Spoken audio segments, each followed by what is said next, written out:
Olá, dando continuidade ao nosso estudo doutrinário da doutrina espírita, vamos abordar aqui um pouco em relação à concepção do estudo da doutrina e o modo que se chegou a ela por Kardec.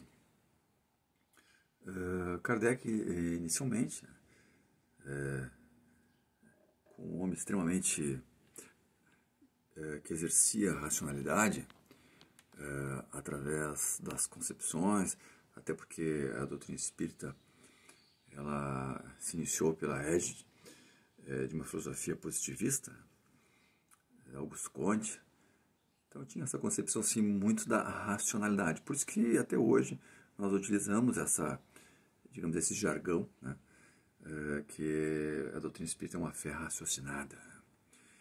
Então ela foi baseada num tripé, digamos assim, em três bases, né? Que é a filosofia como sustentáculo para que se obtenha das indagações as respostas. Porque se nós analisarmos a obra de Kardec, que é o Livro dos Espíritos, ela é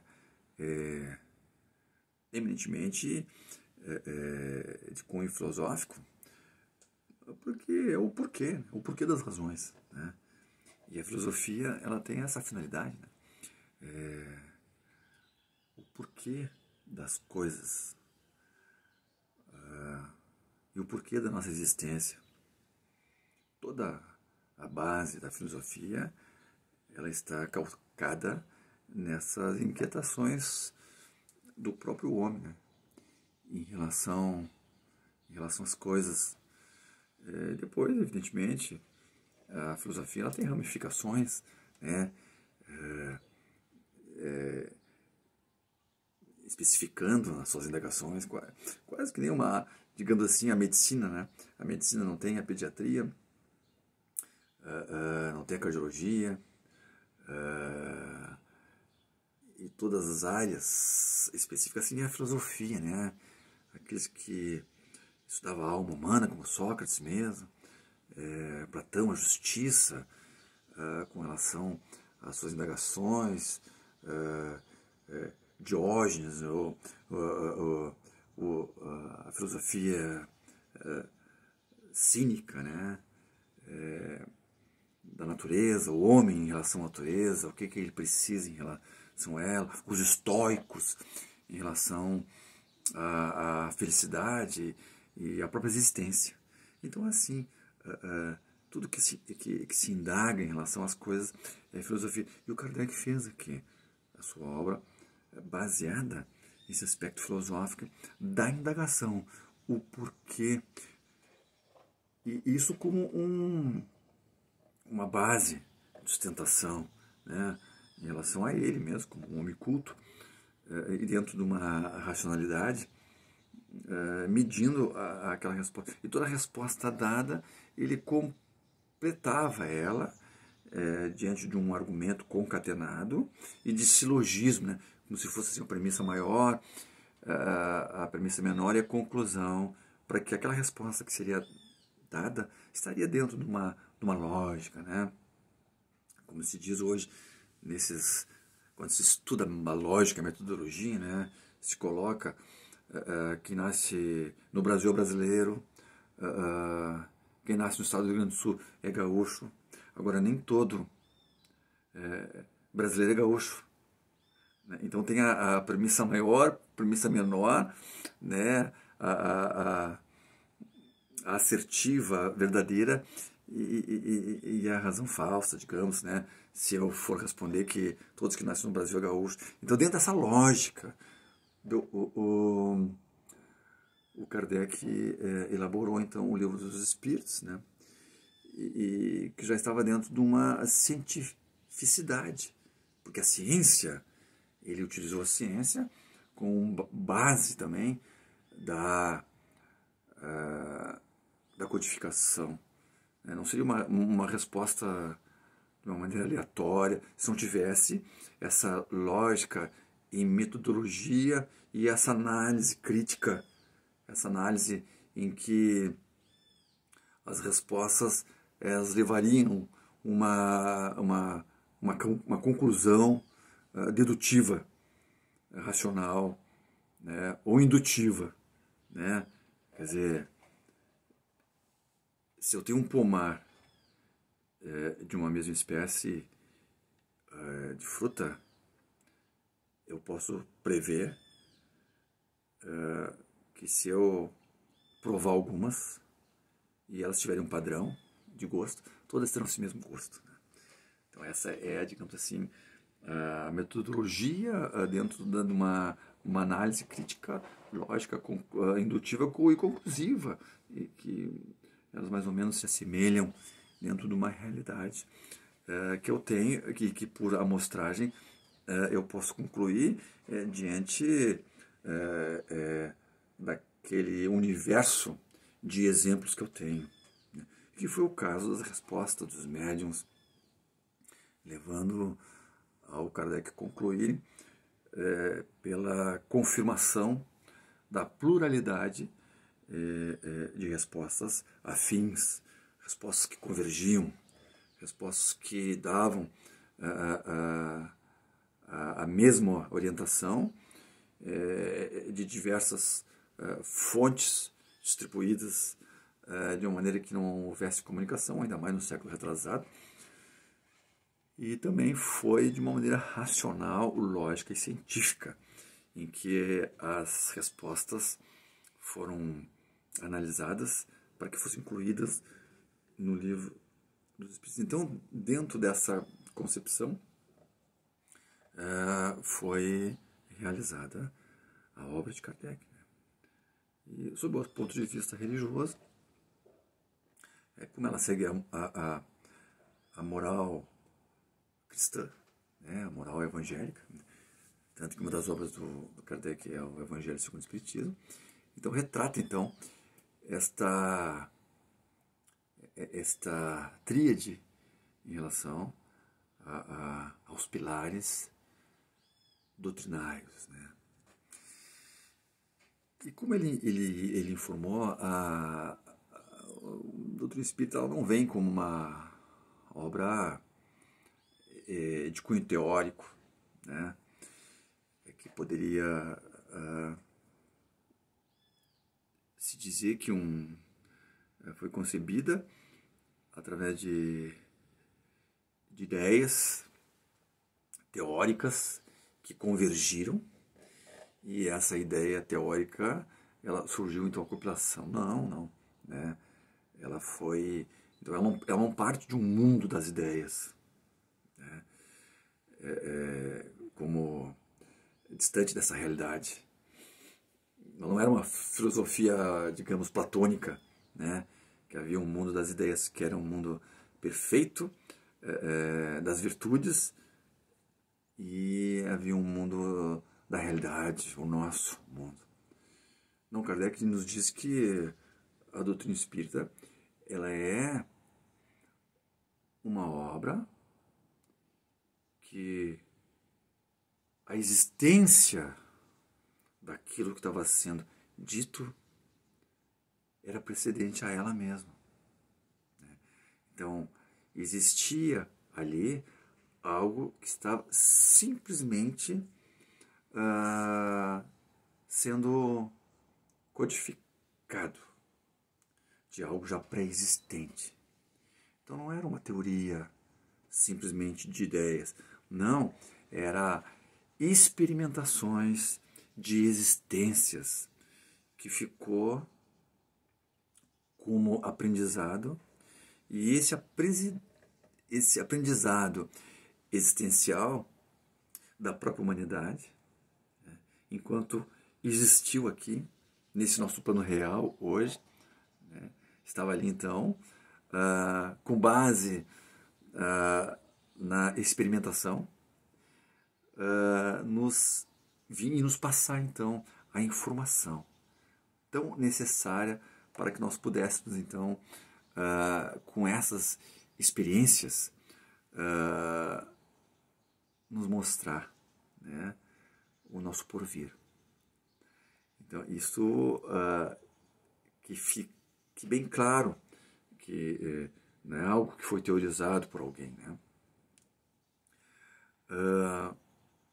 E isso, claro que grandes homens precederam na sua própria existência aquilo que ficou escrito deles em relação.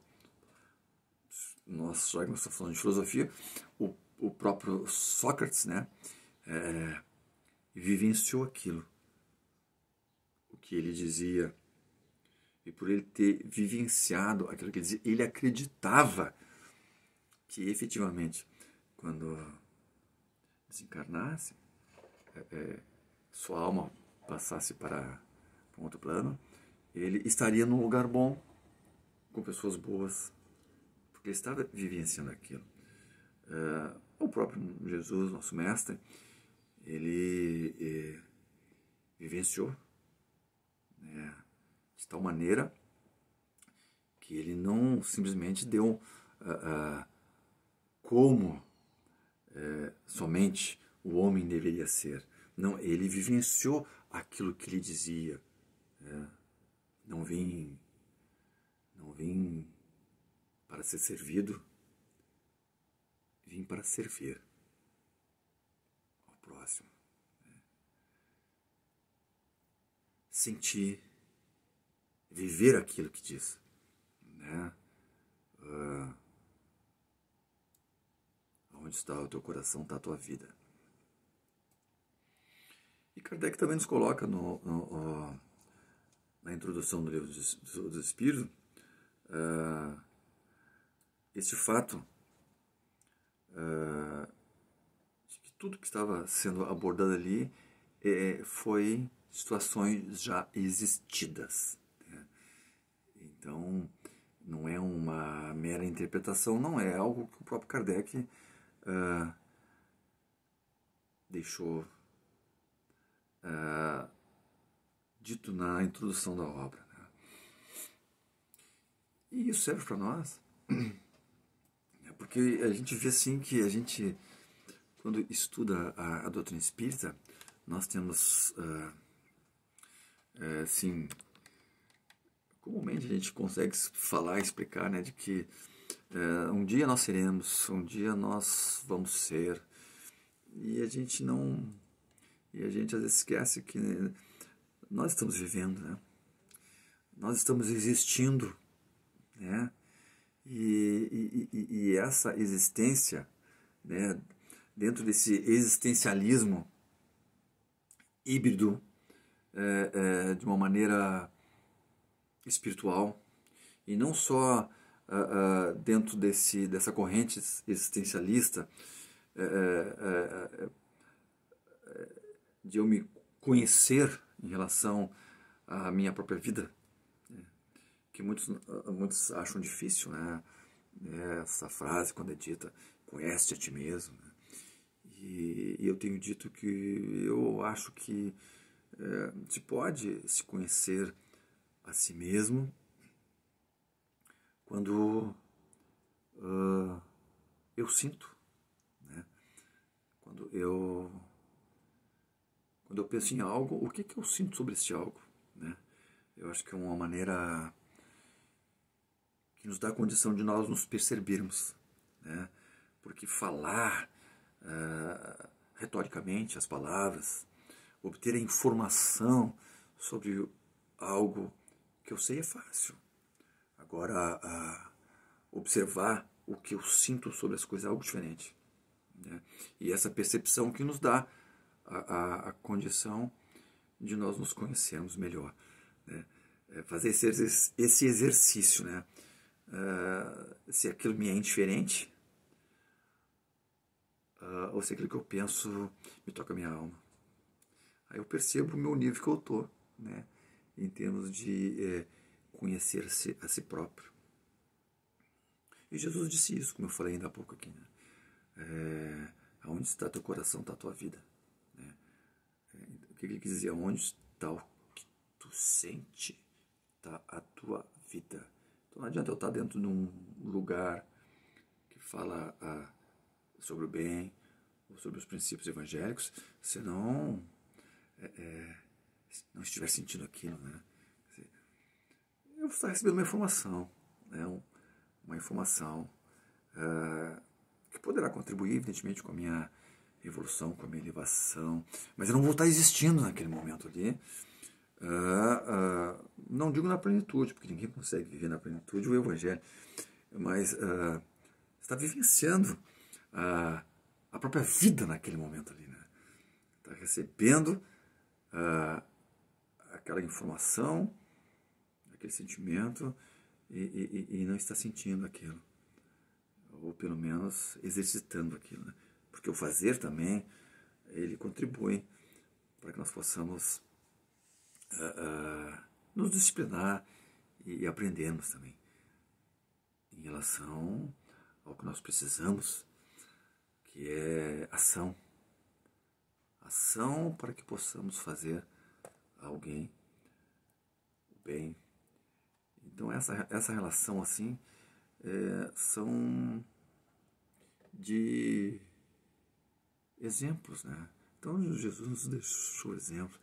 Jesus não deixou tratados, né, de uma maneira complexa para que nós pudéssemos estudar e analisar aquilo que ele escreveu. Não, toda a linguagem ela é simples, e a simplicidade dela faz com que a gente aprenda mais rápido, sem tentar discorrer sobre suas explicações.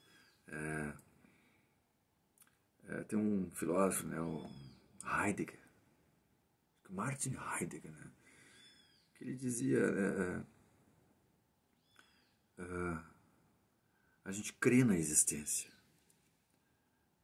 a gente não explica a existência, né?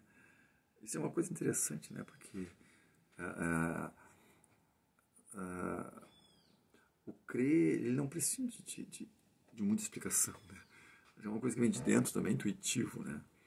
Até porque ele diz assim, que se nós fosse explicar muito, nós não teríamos como explicar, porque nós explicaríamos como humanos, né?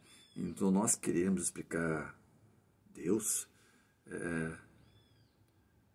seria uma explicação humana, de um humano,